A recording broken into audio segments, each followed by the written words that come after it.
Because after all, what would you do if you were God? If you were what there is, the self.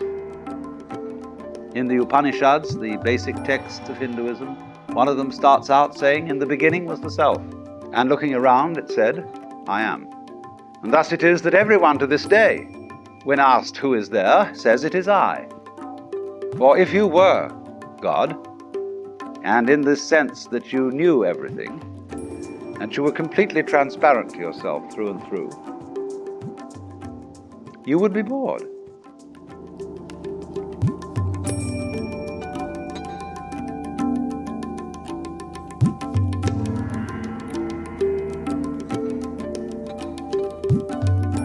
Welcome to Being in the Way. I'm your host, Mark Watts, and this is the Alan Watts Podcast.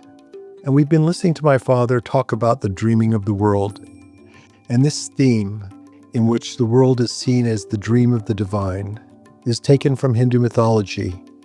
And he brings in the idea of technology.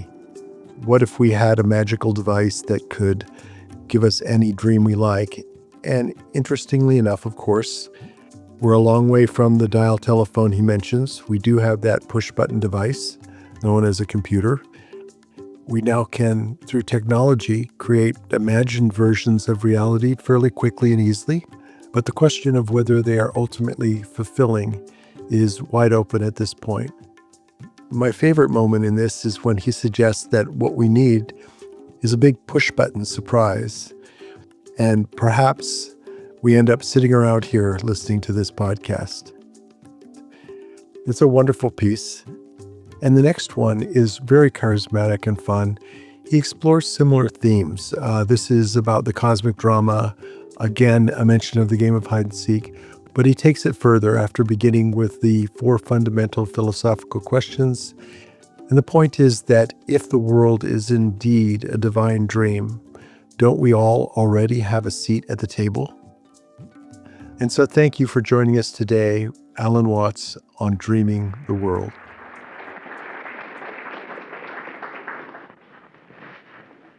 After long consideration, I have come to the conclusion that there are 4 fundamental philosophical questions which have been debated for as long as we know anything about intellectual history. The first one is, who started it? The second is, are we going to make it? The third is, where are we going to put it? The fourth is, who's going to clean up? But when you consider all of these together, they prompt a 5th question, which is perhaps more fundamental than all of these. Is it serious? And when we say to the doctor about someone we love who is in some ghastly kind of sickness, doctor, is it serious? That means, is the person in danger of his life? Because it is almost the fundamental supposition of Western thought, at any rate, that life is serious. That we have an obligation to survive, and that there is therefore something shameful about dying. Life, in other words, is not a game. If it is a game, the first rule of this game is that this game is serious. I remember some years ago counseling a woman much older than myself who was afraid of dying. And she wanted to know why she was afraid. She couldn't figure it out. And we had a long discussion, and she was clear that it wasn't the idea of being annihilated, and she'd really outgrown her childhood fears of hell. She wasn't really terrified by the pain of death. But she said, do you know, I finally realize, I think what it is, I'm afraid of what people are going to say.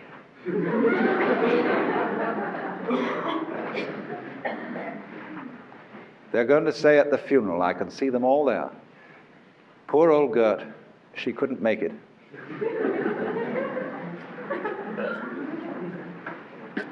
Because you see, we all labor under this obligation to live.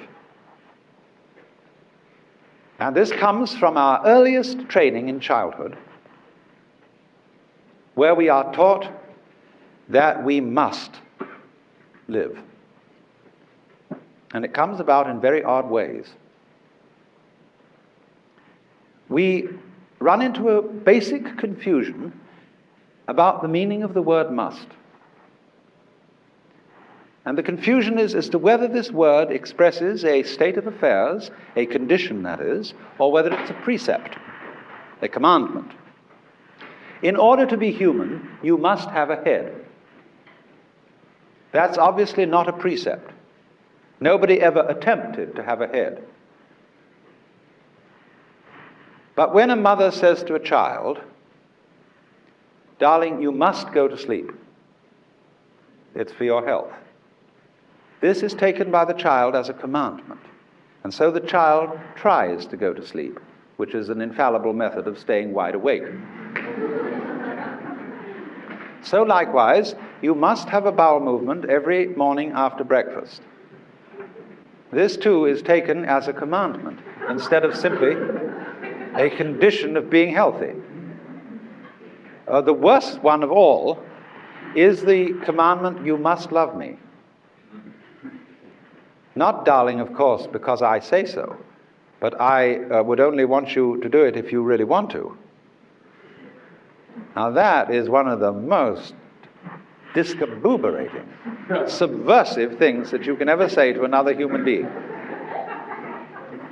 You must love me. In other words, I command you to do something which will be acceptable only if you do it voluntarily. And so imagine it, how often this happens when one spouse says to the other, "Darling, do you really love me?" What answer are you looking for? "I'm trying my very best to do so."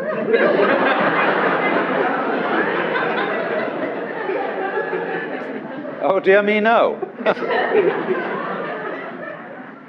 You want the spouse to say, "Darling, I can't help loving you. I love you so much I could eat you. I'm out of my mind about you." In other words, you want them to express a state of affairs which is, as a matter of fact, anything but voluntary.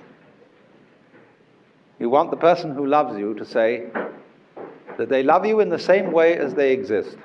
They didn't ask to exist, they can't help it, and there it is, for better or for worse. And that is one of the basic paradoxes in which we all get tied up, and it's called, been christened by the ethnologist Gregory Bateson, the double bind. And we're always being tied up in this thing.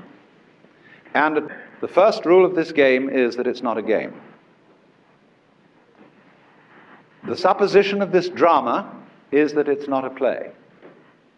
Of course, every great actor will try to put that over on you. You know that here stands the proscenium arch when there's a performance going on, and that what happens on the stage is in jest, is in play. It isn't somehow real.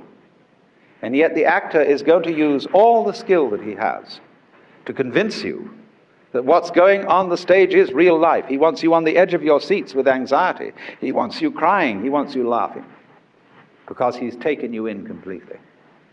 Now, the Hindu theory of the cosmos is precisely this, that the universe is a play, a dramatic act, which they call Leela, whence our word lilt. Leela means play or sport, and the universe is looked upon as the playfulness of the Godhead, who is playing a game of hide and seek with himself. And that every so often he pretends that he's not himself and that he's all of us, not only the human beings, but the animal beings, the angelical beings, the diabolical beings, the vegetable beings, the mineral beings. Every kind of being that there is, he hides from himself in these forms. And then after 4,320,000 years, which is the basic reckoning unit of the ingoings and the outgoings of the cosmic game, the Supreme Self, the witch than which there is no witcher, wakes up and discovers who he is after all. And that's great. What a relief. Because in the end, the thing becomes a nightmare. It becomes a tragedy. And the universe finally blows up in the awful awfuls, just as it does for each of us individually when we die. But there, behind the great show, is the actor. And this idea is, of course, fundamental to all the conventions of the stage, because the whole notion of the stage, of the drama, is that the actor comes out not as himself, but as a persona. And the word persona in Latin means that through which the sound passes, and refers specifically to the mask worn by actors in classical drama, a mask with a mouth shaped in the form of a megaphone so that it would project the sound in an open-air theater. And so, at the beginning of a play, the dramatis personae is the list of masks that are to be worn by the actors. And by a curious inversion of the meaning of words, the word person has come to mean not the mask, but the real thing. Harry Emerson Fosdick wrote a book called How to Be a Real Person. That is correctly styled, How to Be a Real Fake. In other words, how to be a good actor. But it disquiets us, doesn't it? The idea that the whole world might be a big act. We are also, in social life, a bit disquieted when we get into the company of stage people in showbiz, because we are not sure whether in real life they're still acting. Who are you? That's the great question. One of the most magnificent Indian sages of modern times, Sri Ramana, always faced people with this question. When people came to him and said, "O Master, who was I in my past incarnation? Will I be reincarnated again?" etc., etc., he always used to say, "Who is it that asks? Who are you?" And he asked this question. I've got a photograph of this man. I never met him, but I know lots of people who did. And he has a funny look in his eyes, a curious twinkle. And you can feel those eyes from the very photograph going right through you, not with judgment, not with condemnation, but with a kind of a wicked, humane twinkle. In other words, it says, "Listen, buddy, don't fool me. I know who you are." And you say, "Who, me?" "Why, I'm just little me. I'm not a very important person. I'm just a poor little human, like in Hausmann's verse, I, a stranger and afraid in a world I never made." The teacher looks at you and says, "Old Shiva, don't give me that stuff. I know who you are in your million masks." And you look out and say, "I'm just poor little me." That's the technique, you see, of the awakeners, the people who in the Hindu world are called gurus, the so-called spiritual teachers who kid us out of our egocentricity. Egocentricity being the predicament wherein the universe and all that is beyond the universe identifies itself with a particular role or part that it's playing in the game. Now, in our culture, you just mustn't get mixed up with that kind of thinking. I've been thinking for a long time, what is really taboo in our culture? And in a good many other cultures besides. But it used to be sex. But sex isn't taboo anymore. You can buy books on sex anywhere. Any child can find out all about it. It's the easiest thing in the world. There's a slight flavor of taboo hanging over it from the older generations, but it isn't a serious taboo anymore, not since Freud. You know, there's two ages, BF and AF. And in AF, sex is no longer taboo. What is taboo? There's always something. The real taboo is what the Hindus call, in their immortal phrase, tvam asi, which means that art thou.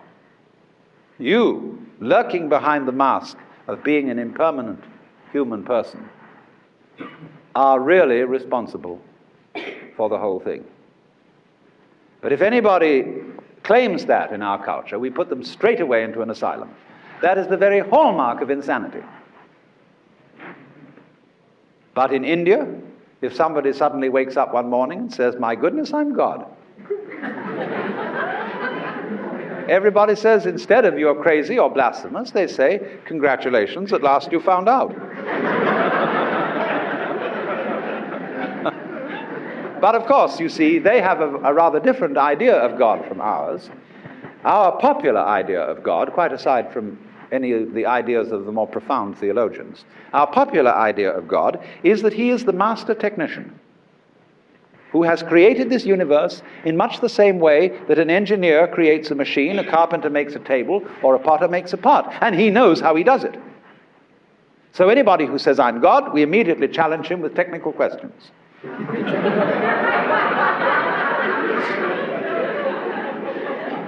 If you are God, how did you create the universe in 6 days?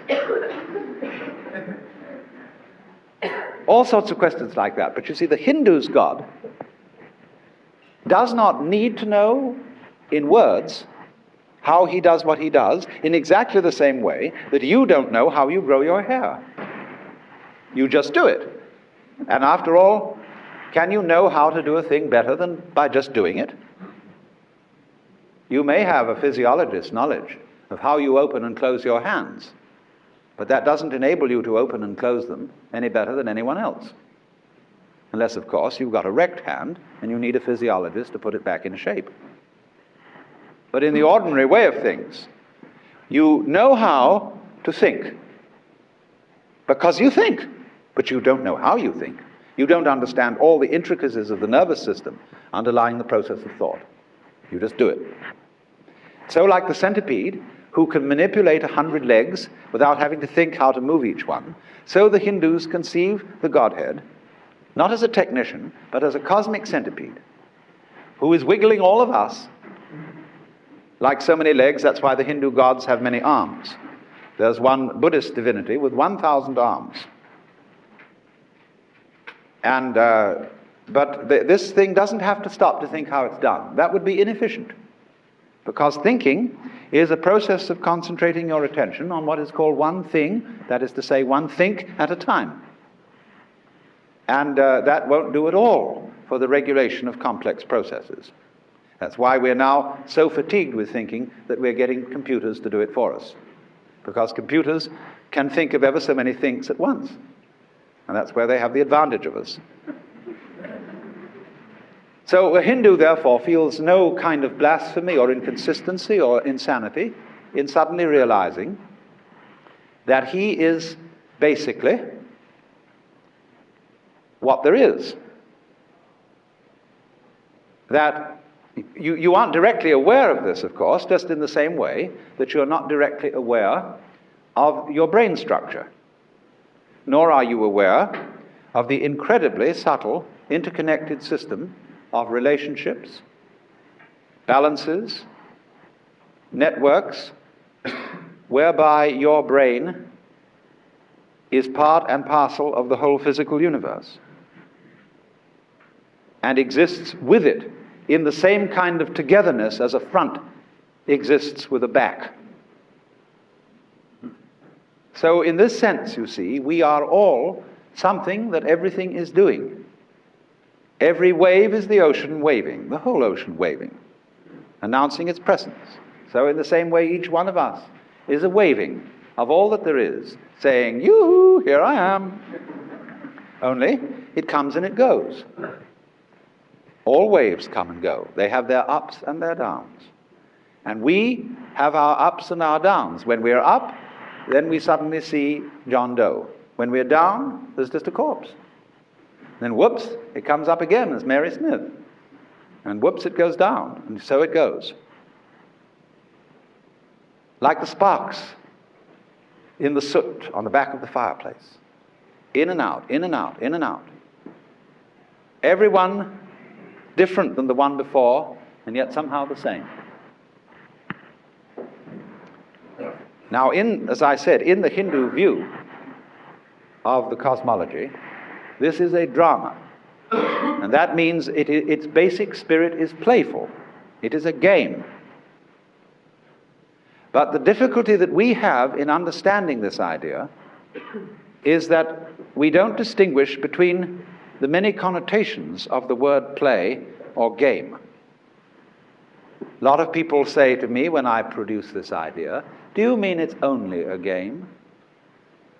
That all this is somehow therefore trivial?" And I say no. Look, when you go to listen to a great pianist play the Beethoven sonatas, you are actually going to an entertainment. You pay entertainment tax to get in. But you wouldn't say, would you, that this was mere entertainment?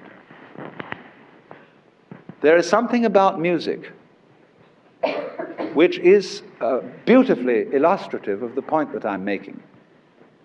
Because music is sheer and total play. The highest music that both West and East have produced has no meaning beyond itself. That is to say, Mozart sonatas do not imitate the sound of charging horses, tinkling brooks, or screeching factories. They convey no social message. They are pure delight in complex orders of sound, almost mathematical. And you see, music is purposeless in the sense that it has no direction. It is not designed to arrive somewhere. I mean, if the point of music or of any musical composition were to arrive, that is to say, to reach the finale, the best conductors would be those who got there the fastest. And in the same way with the dance. The dance is a high and lofty art. It is not mere entertainment. But when we dance, we do not dance with the object of reaching a particular position on the floor. You see, we could go straight there and cut out the dance. In music and in dancing, the point of it is always the going along of it in a kind of continuing present. Now, what about the world? Let's take a look at nature. Is this a musical thing, or is it a compulsively purposive thing? Look around at the creatures. The vast variety of insects, the amazing multiplicity of plant forms, of bacteria. Look at the stars, the nebulae at night. This tremendous prodigality, this profusion of energy. If we ask the question, what is it all for? I think this is the wrong question. It sort of doesn't need that question. It answers itself. Just as when you listen to music, you don't ask, do you, what does this mean? You just dig the sound. You swing with it. And so in exactly the same way, the world may be seen in all the multiplicity of its creatures as fabulous. G.K. Chesterton once made a very profound remark when he said it's one thing to wonder at a fabulous creature like a gorgon or griffin that doesn't exist, but it is of a much higher order to wonder at a rhinoceros, a creature that does exist and looks as if it doesn't.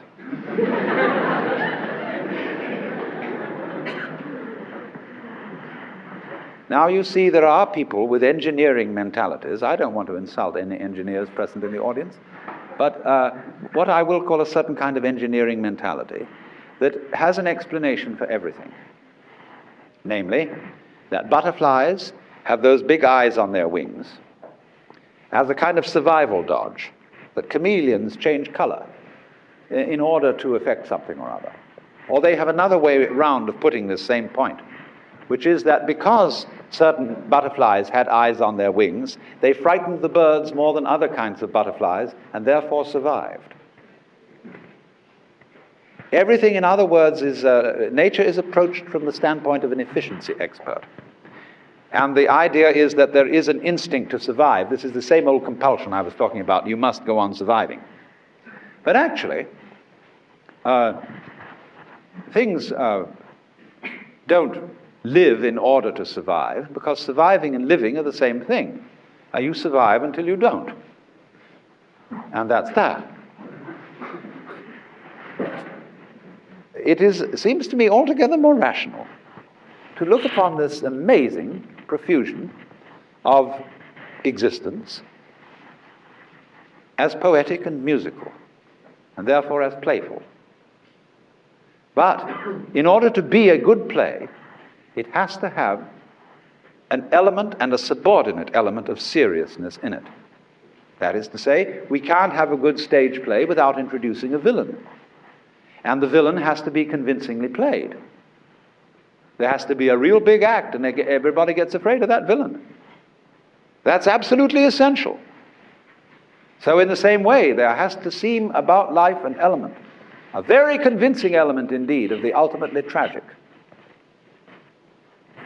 Only the big question is it so? Put it in another way, is the universe a system in which there can occur an irretrievable mistake, as indeed the Christians have conceived in the idea of eternal damnation? That is one of the most extraordinary ideas ever hatched out of the brain of man, that there might be the possibility of things going wrong forever and ever and ever.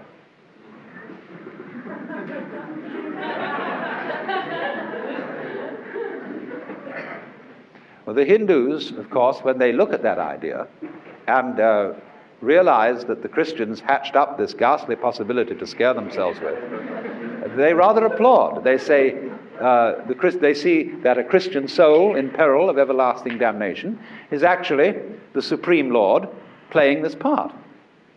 And they think, now he's really scared the wits out of himself. And this is the most marvelous performance in the whole thing. The suspense of that is a great dramatic moment. But the Hindu has that funny look, which says,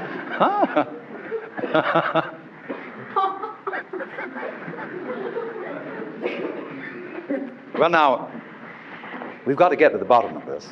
And I want to, really, I'm a little diffident about this because I don't want to insult anyone's intelligence. But I do want to give you what should be called the first lesson. What your mother should have told you before you learned about 1, 2, 3 and ABC. There is something underneath all that. There's something much deeper. And it's, of course, about black and white. But now let me introduce it by asking you to consider all your senses as forms of one sense. Basically a sort of sense of touch. Because seeing is touching at a distance. Our eyes are so sensitive that they can touch light. Our ears are so sensitive that they can touch vibrations of air. Our fingertips are less sensitive. In Western civilization, our noses are almost insensitive. But these are all forms of response to touch. whether they be rather solid things like tables and rocks, or whether they be very subtle things like tiny particles in the air or light waves. So when your senses are touched, they go off and on. Either there's something there or there isn't. Now, when you consider, for example, the phenomenon of sound, there isn't actually such a thing as pure sound. When you hear a sound, a note being sung, you are actually hearing a vibration. You are hearing sound silence, oscillating. Because it is the alternation of sound and silence that impresses us. This is so with almost all contacts. If you have a delightful girl sitting next to you, and you want to make your presence known to her, and you put your hand on her knee, and you leave it there, she will cease to notice it. But if you gently pat her on the knee, she'll know you're still there. Because you come and you go. Now you see it, now you don't. So all physical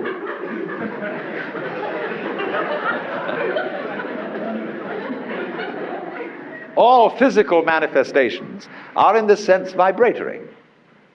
They are pulses. Light is a pulse. And the most solid rock is also a pulse. And you can't put your finger through it for the same reason that you can't put your finger through an electric fan when it's revolving. It's going too fast. So this table is going so fast that I can't.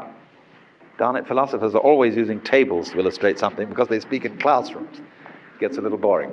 But still, it resists because it's going so fast. On, off, on, off, on, off, on, off, on, off. So you see, this is the process, the nature of a wave. You can't have, there is not such a thing in nature as half a wave. A wave, that is to say, which has only a crest and no trough. To get a wave, you have to have a crest and a trough at the very least. So the up and the down go together. Likewise, therefore, the black and the white. So what we call existence is being, non-being. So therefore, to be or not to be is not the question. To be and not to be are inseparable companions. Just like Tweedledum and Tweedledee, who incidentally agreed to have a battle. So between all these explicit differences, like the top and the bottom, the up and the down, the front and the back, the light and the dark, explicit differences have behind them an implicit unity. That is to say, they are always found together. There is, as it were, a conspiracy under the surface to look as different as possible and yet to be one. It takes one to produce difference. Because you see, you don't know what you mean by difference unless you know what you mean by unity. You don't know what you mean by is unless you know what you mean by isn't. You know, there is a match booklet in this hand, and there isn't one in this hand. Abstract from that, and you get the idea of being and non-being. But they go together.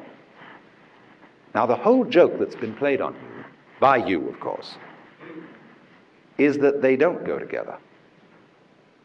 That, in other words, black might win. That seems very persuasive. After all, when one looks at existence, you realize it's quite an effort. A lot of energy going on. Wouldn't it have been so much easier for there not to have been anything at all? Once you get that idea, existence becomes odd. And so also when you think about death, what would it be like to go to sleep and never wake up? That thought always makes us intellectually dizzy. And it makes you think about birth, the funny event of waking up after never having gone to sleep.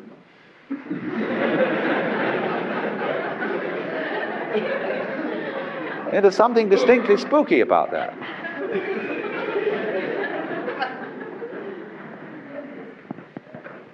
But You see, this is all part of it. That the black side has to be real, genuine black, so that the white side can be real, genuine white. And it must always seem as if whenever black turns up, that's going to be the end. And this is the conspiracy. So when you've got the game, black might win, you have to play the next game, which is, white must win. And so we start it all out, the battle between the sides. And from this battle come all the complexities of human culture, just out of black and white. Look how complicated we can make them. The game of heads and tails is one of the very simplest forms. Will it be heads? Will it be tails? That gets boring. We make it more complicated. We make them into dice. We make them into checkers. More complicated still, chess. That's all based on black and white. But how elegant. Even color emerges finally from black and white. Analyze our composite structure down to its final terms, and we seem to turn up to be something like a newspaper photograph. You know, black and white dots that stand away from them, and they seem to be light and shadow. The Pointillist painters saw this. That we are all this buzzing little on-off, yes, no, yes, no, yes, no, yes, no, yes, no, yes, no, yes, no. Every neuron is either firing or not firing, yes, no, yes, no, yes, no. And out of this multiplicity of yes and no comes, look at this thing. But it all depends on this little joke, see? That we forget, somehow, that yes and no go together. A person who understands that, you see, is a sort of initiate. He's been let in behind the scenes.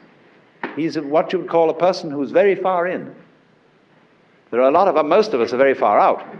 Actually, like the person you might call a square is the most far out person there is, because he really believes that black might win, that white must win. He's completely bamboozled. He's altogether forgotten the secret.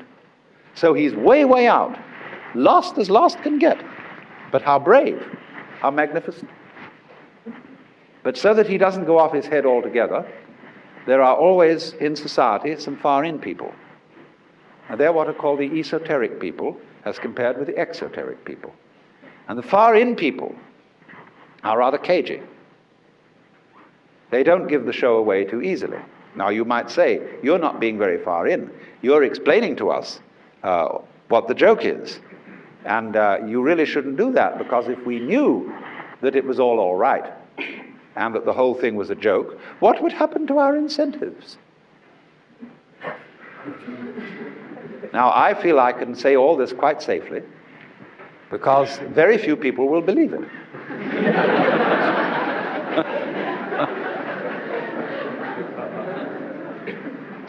Because it's very difficult to believe.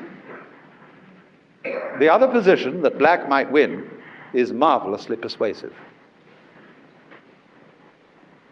So maybe in this audience there might be a few people who would understand, and then our anxiety is, will such people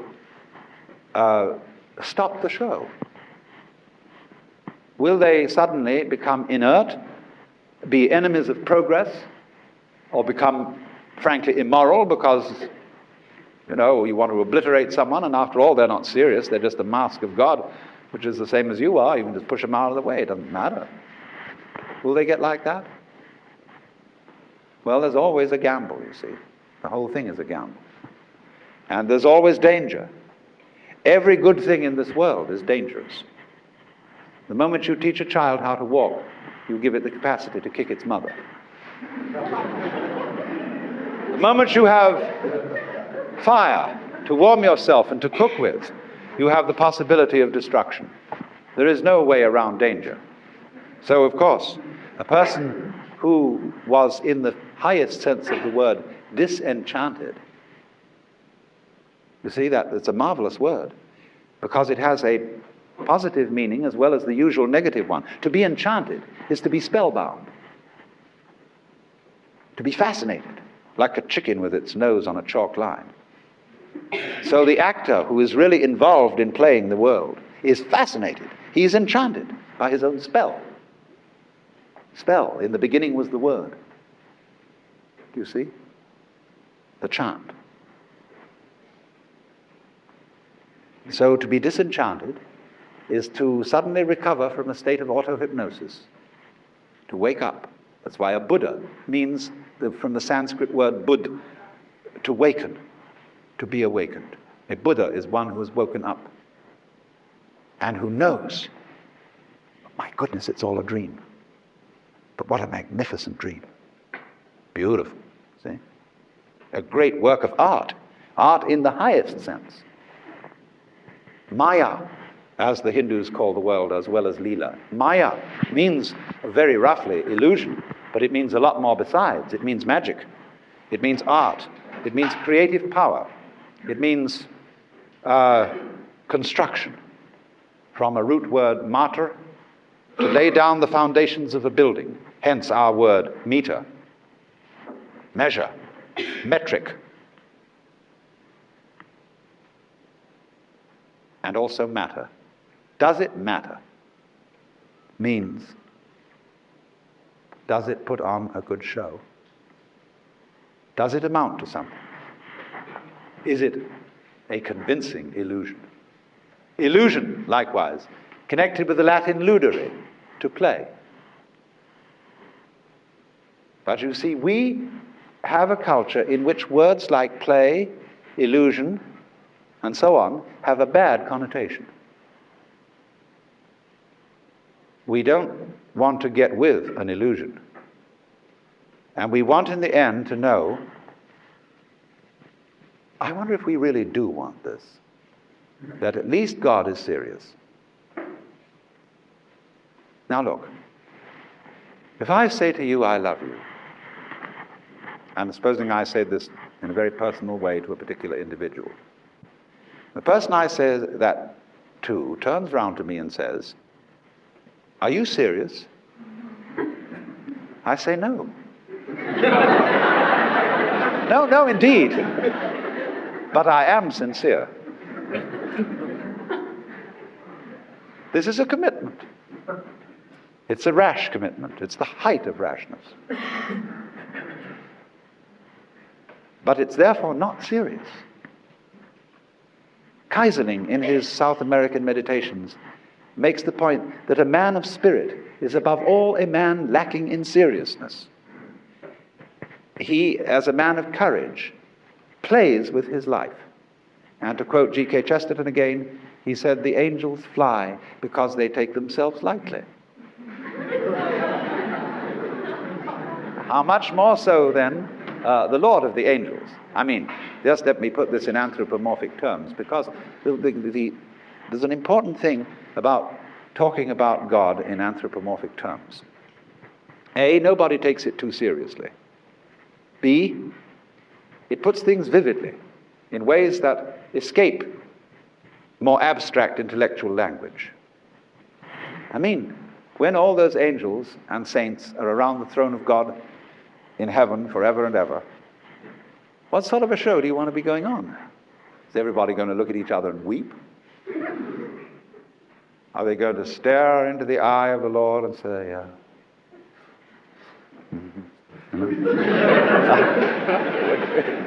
Dante, in the Paradiso, describes the hymn of the angels, and he says it is like the laughter of the universe. In other words, they sing Alleluia, Alleluia, Alleluia. And what the devil does that mean? It doesn't mean anything, except it's a kind of celestial whoopee.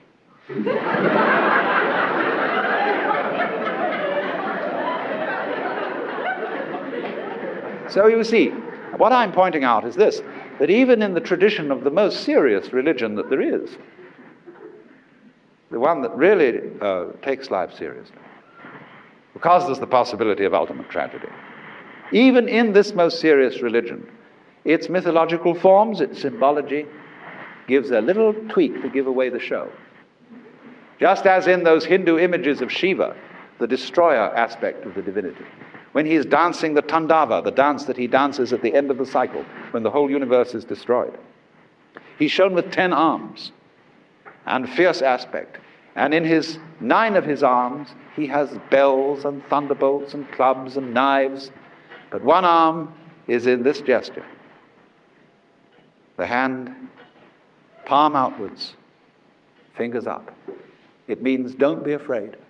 This is a big act.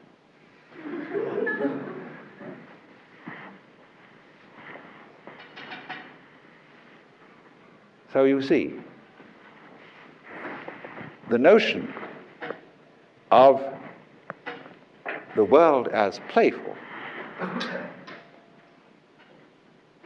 is, I think you may agree, the only finally workable and rational solution to our predicament. There is always, of course, the chance that it might not be. There is indeed the chance that you may wake up to find yourself everlastingly damned, or that you may never wake up at all. I don't know what that would mean, except nobody would ever know whether it was serious or wasn't.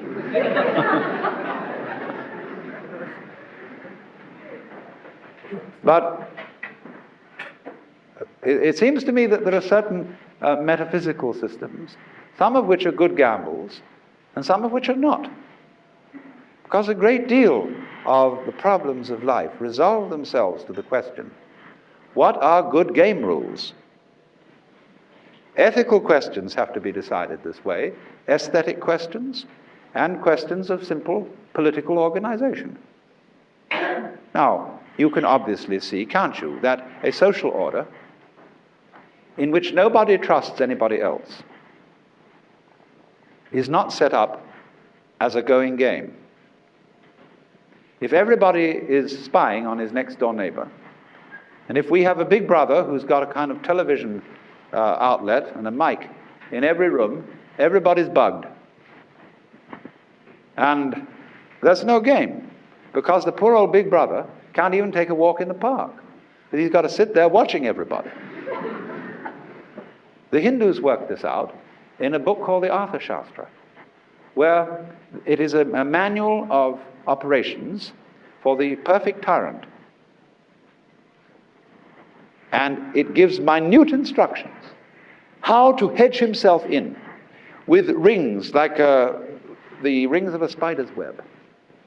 How he gets the different ranks of his courtiers and advisors, he puts them all at enmity with each other, so that they will all spy on each other and all report on each other. And then right in the center, he lives in the super protected room, where he has guards, but other guards watching those guards. And he has a secret exit out from the middle that goes somewhere down to the river where he's got a fast speedboat waiting. And on the way out, there's a keystone he can pull and make the whole palace collapse. Now here is a man living in perpetual paranoia. He can't even sleep. He has to have some varlet taste his food for him to be sure it isn't poisoned. He's the maximum non-trust. And this is a non-workable system. You cannot throw a ball unless you're willing to let go of it. So in exactly this way, game rules have to have play in them. That is to say, they have to be a good game has to involve a wonderful balance of chance and skill, randomness and order. Then it has a chance of going on. I was discussing tossing a coin. That's a very boring game. Tic-tac-toe is a pretty boring game, because if you know how to play it, anyone who starts wins. So it reduces itself to tossing coins. On the other extreme, three-dimensional chess is much too complicated for most people to keep track of, and they lose themselves in the tangles of it. But somehow in the middle, games like poker, bridge, chess, even Go, marvelously intriguing. People can get fascinated with them. You know how it is. Once you become a chess buff, you can't let go. You go on and on and on and on. Well, that's what we call the instinct for survival. You know, the moth game, the bee game, the bird game, the man game. You can't let go. It's fascinating. So we're all human buffs. A universe that mans or that peoples, just as an apple tree apples. And the apple tree apples so as to go on appling, because appling is great. So is treeing. But you can see different forms of trees and different forms of animals in the same way as you get the difference between mazurka, waltz, charleston, twist, rumba, or sonata, fugue, partita, or mahjong, chess, dominoes. It's all like that. The question is to find out the most fascinating thing. See, if you play chess, which can become a game of pure skill, with the element of chance almost eliminated when a real champion is concerned, it ceases to be fun after a while, unless you have an opponent who is a little bit unpredictable. The whole point of it is that you cannot quite figure out the other person's skill, and that introduces an element of chance. But if a game is pure chance, the fun goes out of it, unless you're out of your mind and think that there is a serious chance you might win. So it's in looking for that strange balance that we find a clue to what it's all about. The question is simply, fundamentally, do you have the nerve to follow that through? Can you look black, night, death in the face and say, well, I really do know you're the other side of white. You come on pretty fierce. Well, that's your nature. And that anxiety, which constantly asks the question to be or not to be, and therefore trembles between them, will in the end turn into laughter, the same trembling. But it knows that to be and not to be are inseparable twins.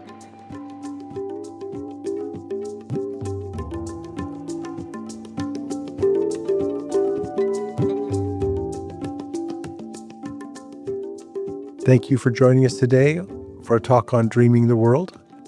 This particular talk is from the Ways of Liberation series, and you can find this in its entirety on the alanwatts.org website. And in future weeks, we will be featuring other talks from this series and also from the Way Beyond Seeking series on Taoism. This podcast is brought to you in conjunction with the Ram Dass Be Here Now podcast network, and our theme music is by Zakir Hussain, courtesy of Moment Records. Thank you for joining us today for a talk on dreaming the world.